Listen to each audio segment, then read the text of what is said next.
Welcome to my class, Standard 10, Chapter 9, Light, Reflection and Refraction. We see a variety of objects in the world around us. However, we are unable to see anything in a dark room.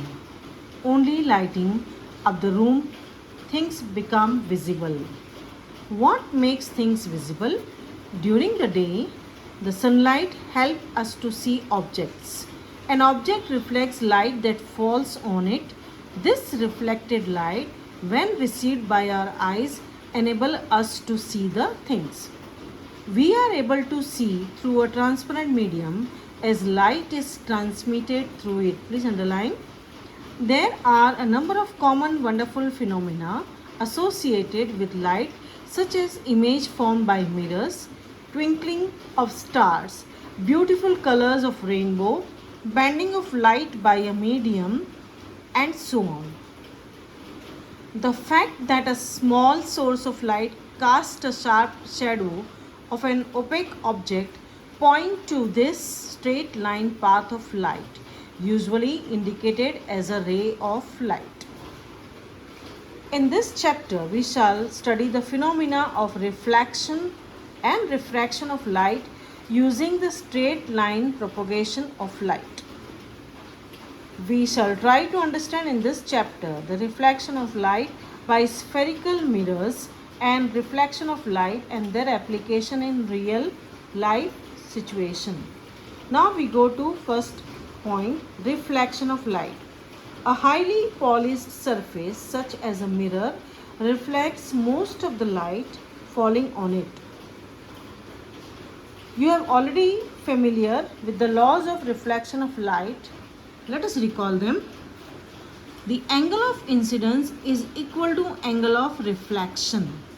Angle of incidence is equal to angle of reflection.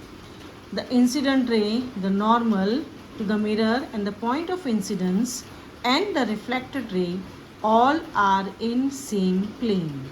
This already we have studied.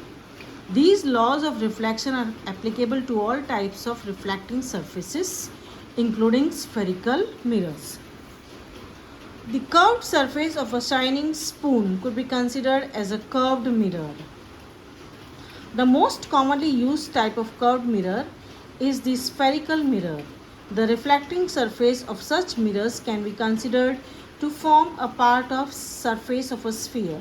Such mirrors whose reflecting surfaces are spherical are called spherical mirrors. Now we come to the point, spherical mirrors.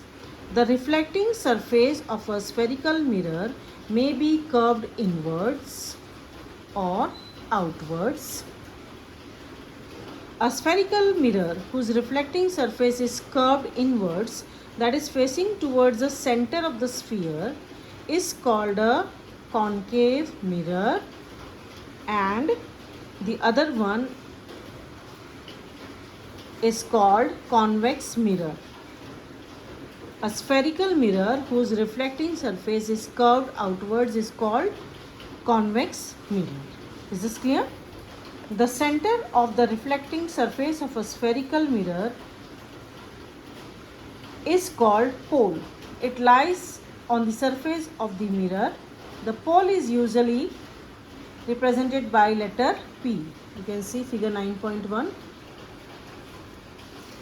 Now we go to the next part. The reflecting surface of a spherical mirror forms a part of sphere. This sphere has a center. The point is called center of curvature. You can see here in the figure concave mirror and convex mirror. This is pole. This is center of curvature. This is called focus. All the rays are converging at one point. Here the rays are diverging. You can see the reflection of light, the line through the principal axis. Let us try to understand this observation with the help of a ray diagram. A number of rays parallel to the principal axis are falling on a concave mirror. Observe the reflected rays.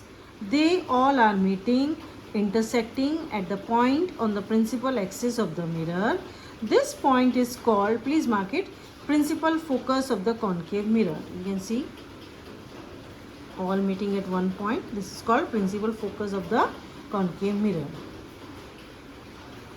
The reflected rays appear to come from a point on the principal axis.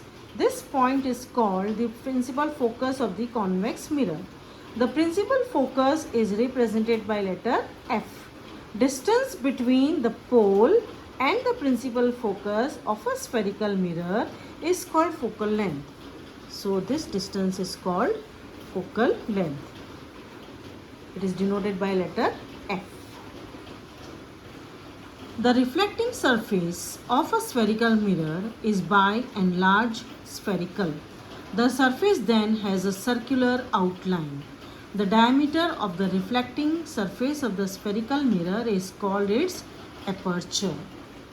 So, we see the relation between the radius of curvature r and the focal length. Capital R is 2f. This implies that principal focus of a spherical mirror lies midway between the pole and the center of curvature. Image formation of spherical mirror.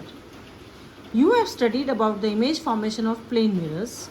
You also know nature, position and relative size of the image formed by them.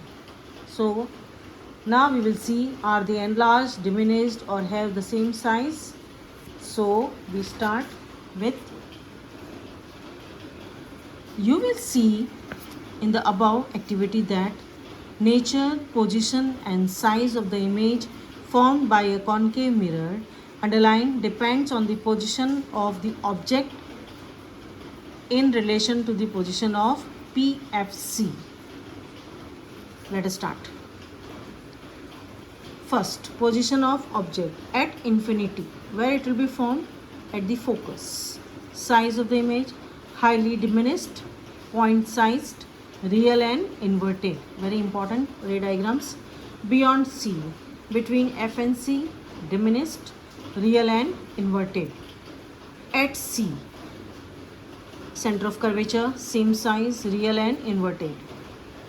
Between C and F, beyond C, enlarged, real and inverted. At F, at infinity, highly enlarged, real and inverted. Between P and F, behind the mirror, enlarged, virtual and erect.